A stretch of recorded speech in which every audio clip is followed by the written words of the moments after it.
क्योंकि अवसाद तो है, लेकिन मेल और फीमेल के अंदर में जो हार्मोन होते हैं, जब ये अपने चरम अवस्था पे होते हैं तो वो हर चीज को इग्नोर करते हैं। जब इग्नोर करते हैं तो वहां पे जनसंख्या बढ़ती है, और जैसे ही हार्मोन सेटल होता है फिर वही सब तू मैं चीज शुरू हो जाता है, जो कि हमारे देश में हर गली मोहल्ले में एक ऐसी चीज है जिसपे कोई बात नहीं करना चाहता है। आज मैं बात करने वाला हूं बहुत ही इंटरेस्टिंग टॉपिक के ऊपर में। आप ध्यान से सुने, आपको बहुत कुछ जानकारी मिलेगी और बहुत कुछ बचाव मिलेगा। और यह मैटर है अवसाद। अवसाद की बीमारी के बारे में अगर जिक्र किया जाए तो लगभग हमारे देश में अवसाद का रेशियो बहुत ज्यादा है, जिसका काउंटिंग कर पाना वाकई में नामुमकिन है। नामुमकिन इसलिए है कि लोग शर्म के मारे, हिचक के मारे इसका ब्यौरा किसी को देने के लिए तैयार नहीं होते हैं, इस पे बात करने को तैयार नहीं होते हैं। अवसाद की दो कैटेगरी के बारे में मैं जिक्र कर रहा हूं। एक वो अवसाद जो किसी फीमेल के अंदर में होता है, और एक वो अवसाद जो किसी मेल के अंदर में होता है। अब एक एक टॉपिक को बिल्कुल क्लियर करके चलेंगे कि वाकई में ये प्रॉब्लम कितनी बड़ी हो सकती है। अवसाद यानी कि वैवाहिक जीवन में सेक्स के प्रति लगाव का धीरे धीरे करके कम होना। अब इसमें कई चीजें हैं, आप स्टेप बाय स्टेप समझिए तो हो सकता है कि कुछ आपके सामने तस्वीर क्लियर हो जाए। भारत में सेक्स को लेकर के बहुत कंफ्यूजन भरा माहौल है, और खासकर अगर सेक्स शिक्षा की बात की जाए तो जानकारी न तो कोई आपको सही तरीके से पहुंचा सकता है, और जो जानने वाले हैं वो केवल सोशल मीडिया के प्लेटफॉर्म को ढूंढ करके गलत जानकारी इकट्ठा करते हैं और गलत दिशा में चले जाते हैं। मैं अब बात करता हूं इसमें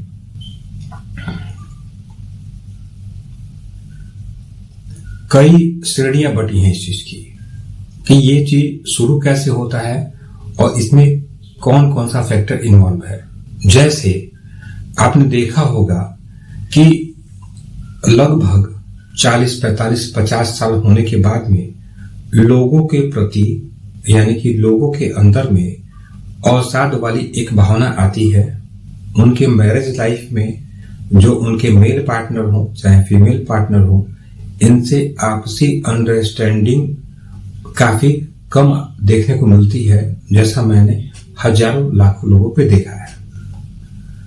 अब इस प्रॉब्लम की शुरुआत किस तरीके से होती है, क्या क्या चीजें इसमें इन्वॉल्व हैं, समाज इन्वॉल्व है या आपका जॉब है, उसके बारे में बात करते हैं। आप ये देखिए कि एक बच्चा जब पढ़ना शुरू करता है तो हमारा जो एजुकेशन पैटर्न है वो कैसा है। सुबह बहुत जल्दीबाजी में परिवार के लोग उठते हैं।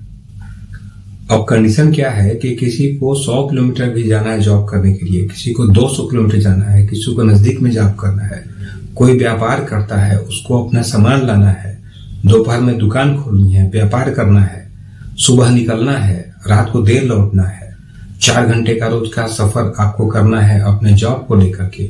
कई चीजें होती हैं, पैसे का टेंशन आपको है, बहुत दिक्कतें इसमें होती है। तो लड़का जब बचपन में ही जब आप उसको नर्सरी में, प्लेवे में दाखिला कराते हैं स्कूल में, तो देखा होगा आपने कि सुबह के टाइम पे बच्चे को आपने क्या खिलाया।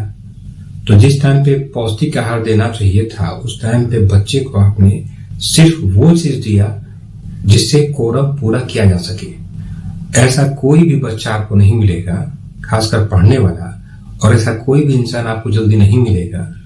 कुछ लोगों, यानी कुछ या तो बहुत आराम तलब की नौकरी वाले लोग हों, या कोई बहुत ही हाई फाई हो सकता है स्कूल हो, तो वहां हो सकता है कैसे सुविधा हो, लेकिन नॉर्मल मैंने देखा नहीं कहीं पे कि जिसमें दोपहर में आपको एक परफेक्ट डाइट मिल सके, कहीं नहीं मिलता है जैसा मैंने देखा है। तो बचपन से लेकर के जब तक आपका बच्चा जवान होता है तब तक उस बेचारे को अपने शरीर को पौष्टिक आहार से कहीं ना कहीं दूर किया जाता है। इसमें परिवार शामिल नहीं है, परिवार की मजबूरी है कि इस सिस्टम से जुड़ा होने के कारण में वो इसका विरोध नहीं कर सकता है और वो अपने लाइफ स्टाइल को अपने इंडियन पैटर्न पे अप्लाई नहीं कर सकता है। इसलिए नहीं कर सकता है क्योंकि उसकी मजबूरी, उसको पढ़ाना भी, उसको नौकरी भी करना है, व्यापार भी करना है, दुकान भी करना है, या कोई ना कोई कारोबार करना है। तो जब तक बच्चा पढ़ेगा, जब तक यंग होगा, तब तक तो उसका सही तरीके से उसके शरीर का पोषण आपने नहीं किया। जो चीज जब नहीं खानी चाहिए, अब फल वगैरह है, और बच्चा बहुत कम गिने चुने लोग फल जो है सुबह के टाइम पे खा सकते हैं और खाते हैं।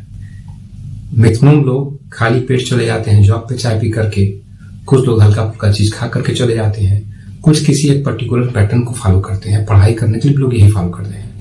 जब शाम को आपके पास समय होता है, जॉब करके आते हैं, व्यापार करके आते हैं, बहुत लोग देर में आते हैं तो उनका पैटर्न वैसे ही गड़बड़ है। बहुत लोग 5-6 बजे घर पे पहुंच जाते हैं, 8 बजे पहुंचते हैं। बच्चे का तो दिन भर का खान पान समझा आपने, नौकरी पेशे का आपने खान पान समझा, रात को आपने क्या किया, भरपूर उसको जो है डिनर कराया। डिनर मतलब वेस्टर्न पैटर्न पे आपने उसको भरपेट खाना दिया। जिस चीज को आपको देना चाहिए था सुबह के टाइम पे, जिसको दोपहर के टाइम पे, वो आपने पैटर्न दिया कब? रात के टाइम पे। रात मतलब कब?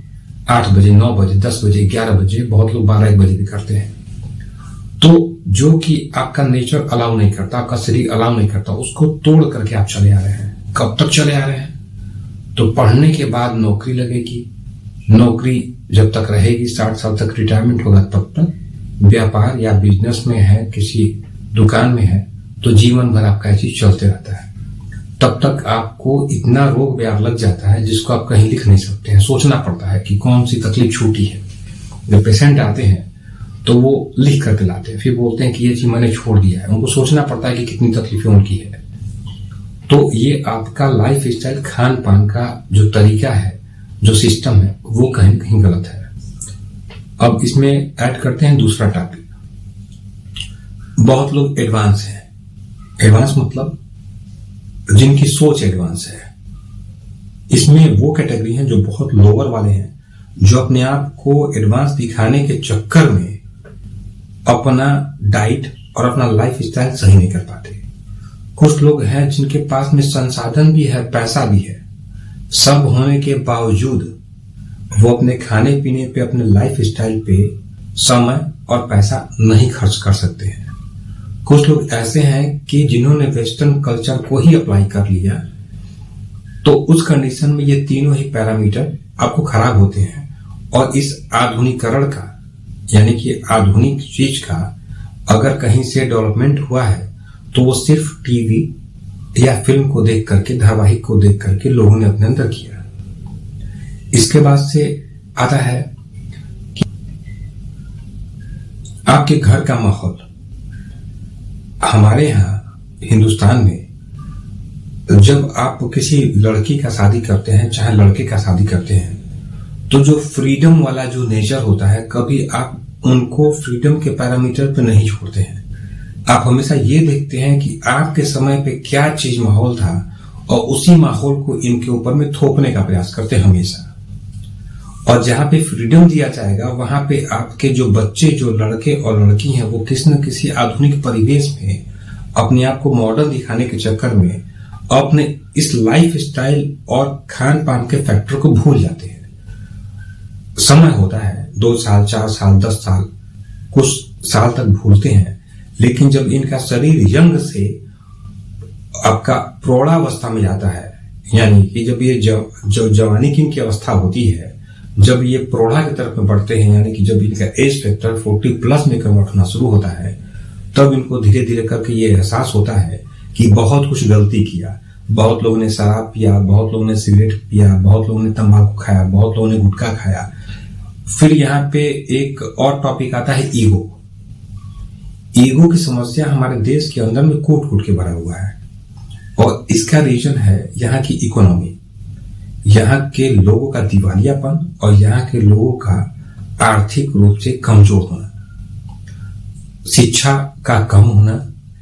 ये चीजें जहां पे है वहां पे ईगो होगा। अगर मेल फीमेल पार्टनर है और किसी ने किसी को कुछ बातों को लेकर के बोल दिया, तो वहां पे फीमेल पर्सन और मेल पर्सन के कॉन्सेप्ट बिल्कुल अलग होते हैं। आपने देखा होगा, बहुत चुटकुले वगैरह तो आपने सुना होगा कि महिलाएं जहां पे होती हैं वहां पे हमेशा बात करती रहती हैं, चुप रहेंगे तो भी दिक्कत, बोलेंगे तो भी दिक्कत। तो ये जो कुछ चीजें आती हैं, ये सदियों पुरानी परंपराओं से निकल करके आती हैं। चुटकुले वो जो किसी सब्जेक्ट को लेकर के हो, किसी आर्टिफिशियल आदमी के द्वारा बनावटी व्यवहार पे नहीं बनाया गया हो, वो सही होता है। तो जो मेल और फीमेल के जो बिहेवियर होते हैं, हमेशा फीमेल का जो बिहेवियर होता है वो इमोशनल होता है और मेल पर्सन का जो बिहेवियर होता है वो इमोशनल होता है। लेकिन वहां पे क्या होता है कि हमेशा मेल पर्सन अपने आप को गार्जियन के रूप में फोकस करने के चक्कर में अपने इमोशन को दबा बैठता है और इसका जिम्मेदार आपका हार्मोन होता है और हार्मोन का जिम्मेदार आपका खान पान, आपका लाइफ स्टाइल होता है, जो कि आपने खराब कर दिया होता है। तो हर बातों पे तू मैं कहीं हो रहा है, तो वहां के आपके बॉडी का हार्मोन, वहां पे आपके लाइफ स्टाइल, आपका कुपोषण, आपका आर्थिक रूप से तंगी, आपका कर्ज, बहुत लोग उधार लेते हैं, कर्ज लेते हैं, आपकी तंग भरी नौकरी, आपकी तंग लाइफ, और आप कल्पना कर बैठते हैं पिक्चर टीवी को देख करके कि आपका फ्यूचर में क्या क्या सुविधा और क्या क्या संसाधन आपको होना चाहिए। यानी कि आप फिल्मों को देख करके उन हर बातों का कल्पना कर बैठते हैं, चाहे मेल हो चाहे फीमेल हो, कि वो किस तरफ से फ्यूचर को अपना बनाएंगे। तो फिल्म ही काल्पनिक होती है, जो रियल नहीं होता है, और उसको लेकर के आप अपने फ्यूचर की बुनियाद कर लेते हैं। और जो हकीकत में ये चीजें आपको नहीं मिलती हैं, तो उस टाइम पे मेल फीमेल पार्टनर को एक दूसरे से कहीं ना कहीं इरिटेशन होता है। अब बात करेंगे इतनी जनसंख्या क्यों, जब औसाद यहाँ पे ज्यादा है। तो जनसंख्या हिंदुस्तान के अंदर में इसलिए है क्योंकि औसाद तो है, लेकिन मेल और फीमेल के अंदर में जो हार्मोन होते हैं, जब ये अपने चरम अवस्था पे होते हैं तो वो हर चीज को इग्नोर करते हैं। जब इग्नोर करते हैं तो वहां पे जनसंख्या बढ़ती है, और जैसे ही हार्मोन सेटल होता है, फिर वही सब तू मैं चीज शुरू हो जाता है, जो कि हमारे देश में हर गली मोहल्ले में एक ऐसी चीज है जिसपे कोई बात नहीं करना चाहता है। बहुत लोग बोलते हैं म्यूजिक वगैरह, बहुत लोग बोलते हैं कि किसी म्यूजिक को सुनने से आपका दिमाग शांत होता है, पिक्चरों को देखने से आपको बहुत कुछ सीखने को मिलता है। ये बात बिल्कुल गलत है। ये बातें बिल्कुल बेबुनियाद हैं कि फिल्म को देखने से, धारावाहिक को देखने से, या किसी भी चीज को टीवी वगैरह देखने से आप कुछ सीखते हैं, गलत है। जिस तरीके से गलत खान पान लेने से आपके शरीर के अंदर में डेवलपमेंट गलत तरीके से होता है, साइड इफेक्ट होते हैं, उसी तरीके से गलत चीज सुनने से, गलत चीज देखने से भी आपके शरीर के अंदर, आपके दिमाग के अंदर में एक आम जमा होता है, यानी कि एक टॉक्सिन जमा होता है, जो कि आपके मेमोरी में परमानेंट फिट हो जाता है, और वही कहीं ना कहीं आपके ईगो को जनरेट करते रहता है। कंडीशन ये है कि ऐसे, मैं नाम नहीं लूंगा क्योंकि नाम पे बहुत लोग ऑब्जेक्ट करते हैं, इस पे ऑब्जेक्शन करते हैं, कि बहुत लोग जैसे फीमेल को बोल लीजिए, तो फीमेल तुलना मतलब करेगी तो अपने बॉलीवुड से या किसी संगीतकार से, इनसे तुलना लड़कियां पसंद करती हैं। गेटअप वगैरह, मेकअप वगैरह जो है इन्हीं के बेस पे चलता है, लगभग पूरे हिंदुस्तान के पूरे दुनिया में चलता है। लेकिन उनमें से कुछ कैरेक्टर ऐसे होंगे कि जब जिसके तरीके से आपको बनने के लिए बोल दिया जाए, तो वहां पे आपका ईगो जल जाएगा। क्यों? क्योंकि उस कैरेक्टर के बारे में पता है कि नहीं, वो कैरेक्टर बहुत गंदा है। तो जो बिना कैरेक्टर के लोग आपको सिनेमा दिखाते हैं, एक कॉन्सेप्ट देते हैं, एक थॉट देते हैं, ये थॉट कहीं ना कहीं आपके घर के अंदर में कलह पैदा करता है, और कहीं ना कहीं ये बलात्कार जैसे अपराध को जन्म देता है। मैं एक एक चीज को खोलना चाहता हूं ताकि हो सकता है कि आपको कहीं पे कुछ समझ में आए। मिसअंडरस्टैंडिंग कहां से होती है? अक्सर समाज में लोगों का कहना क्या है? पहली बात कि लोग उस दिशा में चलते हैं जहां की हवा चलती है। इस टॉपिक पे लड़ने के लिए, इस टॉपिक पे बोलने के लिए लोग स्वतंत्र हैं, लेकिन उनको डर लगता है कि लोग क्या कहेंगे। फीमेल को लेकर के बहुत कॉन्सेप्ट है कि लोग उनको देखते हैं गलत नजरिए से, कपड़े कम होते हैं तो गलत नजरिए से देखते हैं, तो उनका देखने का नजरिया खराब है मेल पर्सन का। इसके पीछे भी एक बहुत बड़ा राज है जो हार्मोन आपका है। मैं मानता हूं और मैंने इतना लोगों को मैं रिसर्च कर रखा है, मेरे लोगों से रूबरू बात होती है, एक एक पहलू तक तह तक जाता हूं। मैं ये मानता हूं जिन लोगों को लगता हो कि अगर कोई कम कपड़ा पहन करके समाज में चल रहा हो, किसी नग्न पिक्चर को, अश्लील पिक्चर को समाज में पूरा फैमिली बैठ करके देख रहा हो और वहां पे बैचलर भी देख रहा हो, तो उस कंडीशन में उसके हार्मोन तो कहीं ना कहीं उसके ब्रेन के ऊपर में अटैक करेंगे, उससे गलत काम करवाएंगे। अगर कोई, आप इतना देख लीजिए कि कोई भी ऐसा कंटेंट जो कि अश्लील हो, सबसे एक ऐसे आप किसी फीमेल को चूज करिए जो देखने में अपने शरीर से बिल्कुल कुरूप हो, जिसका कहीं पे कोई भी आकर्षण न हो। और आप हर वर्ग के लोगों को ले लीजिए, मेल पर्सन को, चाहे वो अमीर हो, गरीब हो, नशेड़ी हो, गजेड़ी हो, बहुत इंटेलिजेंट हो, और ऐसा सीन आप उनके सामने क्रिएट करिए। इनके हार्मोन इस तरीके से बढ़ेंगे कि इनका दिमाग वहां पे कुछ काम नहीं करेगा, सेक्स के प्रति इनका आकर्षण बढ़ जाएगा तुरंत। और ऐसा बढ़ेगा, फिर ये नहीं देखते हैं कि फीमेल पर्सन का कैरेक्टर कैसा है, वो सिर्फ अटैक ही करेंगे, क्योंकि वहां पे उनको और कुछ दिखेगा ही नहीं कि क्या फ्यूचर होता है और क्या प्रेजेंट होता है, क्या साइड इफेक्ट होगा, क्या गलत होगा, समाज क्या कहेगा। तो जो फीमेल लोग सोचती है ना कि अश्लील तरीके से रहने से या अश्लील पिक्चर देखने से कुछ नहीं होता है, तो ये उनकी गलतफहमी है। साइंस भी इस बात को मानता है, और साइंस की ही बात मैं बोल रहा हूं कि आप अपने कंटेंट को, अपने विचारधारा को थोड़ा सा मॉडर्न लेके चलिए। और हर जगह का एक समय होता है, एक माहौल होता है कि किस जगह पे आपका कैरेक्टर कैसा होना चाहिए। कुछ चीजें आपके घर में अच्छी लगती हैं और कुछ चीजें घर के बाहर अच्छी लगती हैं। हर चीज को हर लोगों के सामने आप अप्लाई नहीं कर सकते हैं। अगर ऐसा करेंगे तो आप में और किसी जानवर में कोई फर्क नहीं रहेगा। जहां पे एक तरफ महिलाओं को लेकर के हमारे देश में नारे लगते हैं, और वहीं पे पीठ के पीछे अगर आप रिकॉर्ड खंगालेंगे तो ऐसा कोई शहर नहीं जहां पे बलात्कार जैसी घटनाएं लिमिट से ऊपर न होती है, छेड़छाड़ की घटना लिमिट से ऊपर नहीं होती है। इन घटनाओं का जिम्मेदार क्या है? इन घटनाओं का जिम्मेदार आपका सिस्टम है, आपका सिनेमा थिएटर है, आपकी म्यूजिक है। आज के म्यूजिक में अगर बात करेंगे तो सिर्फ अश्लीलता मिलेगी आपको। देह व्यापार से जुड़े हुए लोग आकर के आपको अगर किसी चीज के बारे में बताते हैं, किसी मूवी को दिखाते हैं, तो वो मूवी कितनी अच्छी हो सकती है इसकी आप कल्पना कर सकते हैं। हमारे यहाँ धर्म की बातें तो की जाती हैं, लेकिन एक अश्लील मूवी अगर लग जाती है तो हमारे यहाँ जो जिनके सामने भीख मांगने का नौबत है, जो आर्थिक रूप से कमजोर है, दिवालियापन है, जो कर्जे में डूबे पड़े हैं, ये और इनकी फैमिली लड़ झगड़ करके सिनेमा हॉल में टिकट लेने जाती है, अमेजॉन प्राइम पे या यूट्यूब पे या बाकी जो प्लेटफॉर्म ओटीटी के वहां जाकर के ये लोग पिक्चर देखती है। और पिक्चर बनाने वाला इंसान इनको सपनों में तैरा करके, सिर्फ इस आकर्षण में तैरा करके और अरबों रुपए की कमाई कर लेता है। पिक्चर आप क्यों देखते हैं? इसलिए देखते हैं कि उसमें जुड़ी हुई कोई भी घटना आप नहीं कर सकते हैं, इसलिए आप पिक्चर देखते हैं।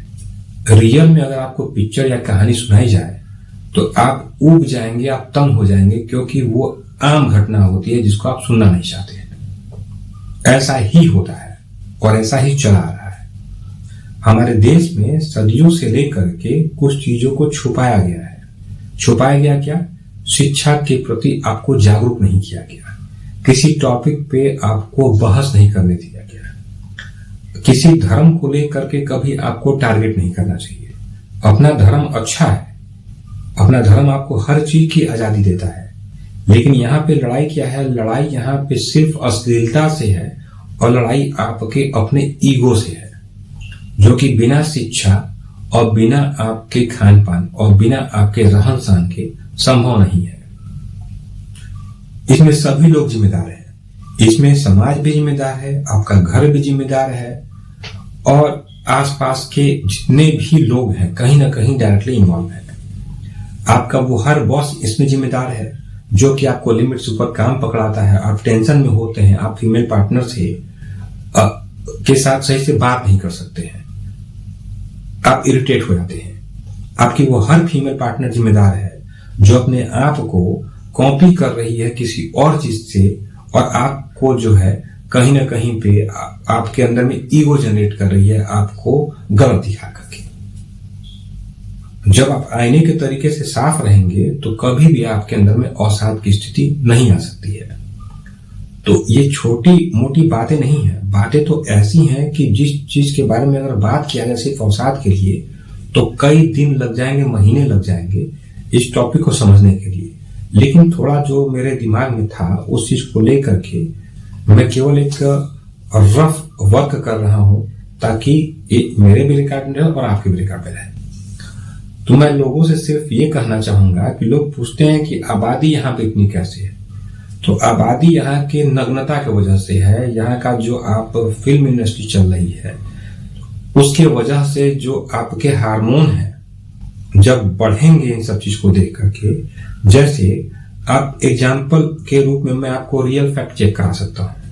जो आपके यहाँ खूब पढ़ने वाला लड़का हो चाहे लड़की हो, चाहे शादीशुदा हो या न हो, आप उनको अश्लील कंटेंट के बीच में रख दीजिए और उनको वॉच करिए। आप डायरेक्ट इनडायरेक्ट वॉच करिए, फिर उनके बिहेवियर में जो चेंजेस होते हैं उनका आप उनको रीड करना शुरू कर दीजिए। आपको वहीं पे लग जाएगा कि मैं कहना क्या चाहता हूं। तो ये जो बिहेवियर अपनाया गया है ये कहीं से सही नहीं है लोगों के लिए फ्यूचर को लेकर के। अवसाद, नपुंसकता की जो प्रॉब्लम आ रही है लोगों को, वो सिर्फ इन्हीं सब चीजों से आ रही है। अब अवसाद में कुछ लोग ऐसे होते हैं जो हार मान जाते हैं। हार मतलब आपसी अंडरस्टैंडिंग नहीं है, घर का माहौल खराब है, आप घर में हैं, मेल पार्टनर फीमेल पार्टनर से मौका तलाशता है थोड़ा सा बात कर ले, उसको बात करने का भी मौका नहीं दिया जाता है। तो जब बात करने का मौका नहीं दिया जाएगा, उसको एक दूसरे को समझने का मौका नहीं दिया जाएगा, हर बात पे आप उसको कहीं बिजी रखेंगे, ऑफिस वाले अलग बिजी रखेंगे, व्यापार वाले अलग बिजी रखेंगे, बिजनेस करते हैं तो हैं, नौकरी करते हैं तो बिजी आते हैं।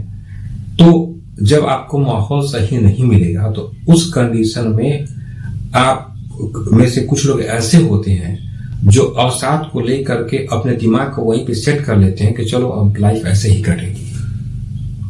और यही अवसाद की कैटेगरी उन लोगों में है जो कि इंडिया में बहुत लोग बचपन के शिकार हैं। मैं बहुत लोगों से मिला, मेल फीमेल ऐसे बहुत पेशेंट मुझे मिले जिनको बच्चा नहीं था, पूरी रिपोर्ट्स क्लियर थी, किसी हार्मोन्स के रिपोर्ट्स लेके कहीं पे भी कोई प्रॉब्लम नहीं था। लेकिन प्रॉब्लम क्या था? अवसाद का। एक दूसरे के प्रति अट्रैक्शन जो था वो बहुत ही कम था, ना के बराबर।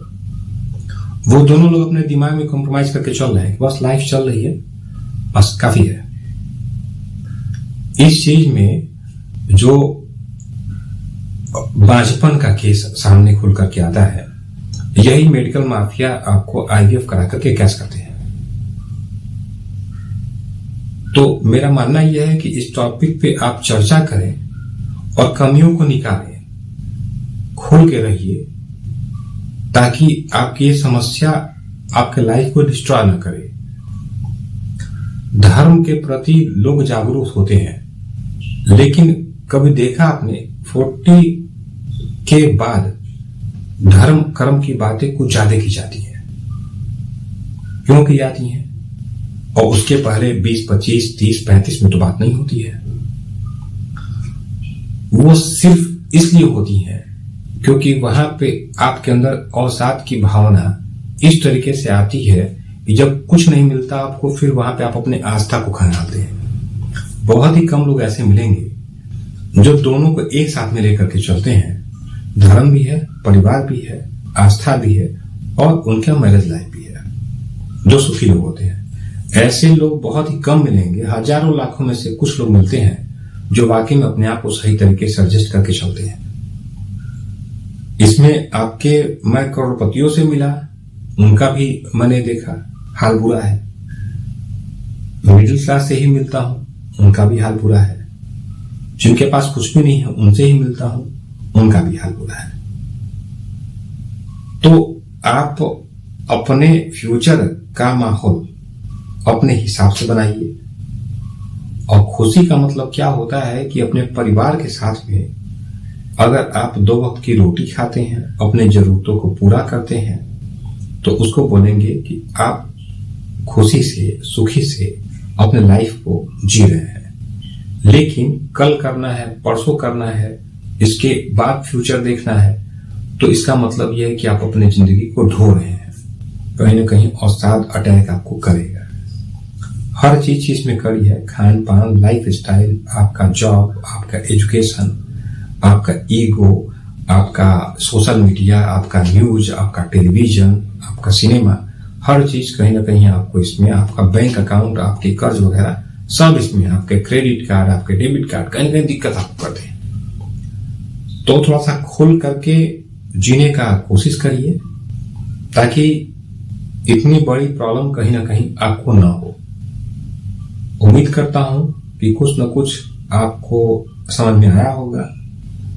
समय के अभाव के कारण मैं बहुत ज्यादा मैं नहीं बता सकता हूं डिटेल में, लेकिन मेरी कोशिश अब ये रहेगी कि किसी भी टॉपिक को कम से कम एक चैप्टर के तरीके से एक एक टॉपिक को मैं सही से आपको क्लियर करते चलूं।